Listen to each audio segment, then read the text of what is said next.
محەممەد فاروق هاوسەرگیری لەگەڵ خانمێکدا ڕەت کردەوە کە کەسوکارەکەی بۆیان هەڵبژاردبوو. سزاکەشی سوتاندنی دەموچاوی بوو بە سوتێنەرێکی ئەسیدی. یەکەم جار هەستم کرد ئەوە، بەڵام دواتر دەموچاو لە شیشی سوتاندم، پێستم مشک بۆتەوە هەڵدەبەرێت. لە سەدا چلی قوربانیانی هێرشە ئەسیدیەکان لە پاکستان پیاوان و کوڕانە.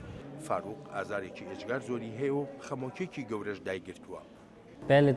وێران بووم، هیچ شتێک لە ژیانمان نەماوە، ڕابردووم ئایندەم ئیستاشم. محەممەد حەسەن بەڕێوەبەری گشتیە لە وەزارەتی مافی مرۆڤ لە پاکستان دەڵێت یاسا هەند دژی هێرشە ئەسیدیەکان، بەڵام دانیشی پێدا دەنێ هێشتا کاری زیاتر پێویستن. پێویستە میتۆدی ترت هەبێت تەنانەت بۆ دەربڕینی ناڕەزایەکانت، دەشبێت کۆمەڵگا تێگەشتنی هەبێت بۆی. لە ساڵی 2013دا لە نێوەندی ڕزگاربوانی هێرشە ئەسیدیەکان 143 هێرشی لەو جۆرە تۆمار کراوە، زۆر بەشیان بەرامبەر خانمان و کچان کراون. براکەی نوسرەت بیبی هاوسەرگیری لەگەڵ کەسوکاری هاوسەری نوسرەتدا ڕەت کردەوە، بەڵام نوسرەت باجەکەیدا. نوسرەت تا ئێستا 17 نەشتەرگەری بۆ کراوە. هەر کەسێک بینی ومی ترساوە، وێنەکەیان نیشانی منداڵەکانم داوە، پێیان گوتون ئەوە دایکتانە بۆتە جنۆکە.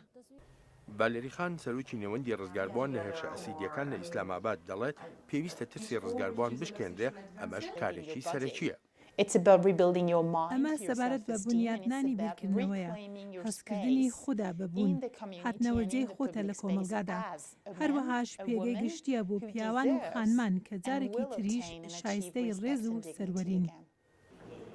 فاروق بڕیاری داوە چیدی دەموچاوی خۆی نەشارێتەوە و ژیانی خۆی بژی. پێیان بۆ ئەوانەی ئەمەیان کردووە هەموو هەوڵێکی خۆتان داوە بۆ کوشتنمان، بەڵام ڕزگارمان بوو. خوا یاربێت بەردەوام دەبین، هیوابڕاو نابین. ئەمە تاقیکردنەوەی کە بۆ پشوو درێژیمان.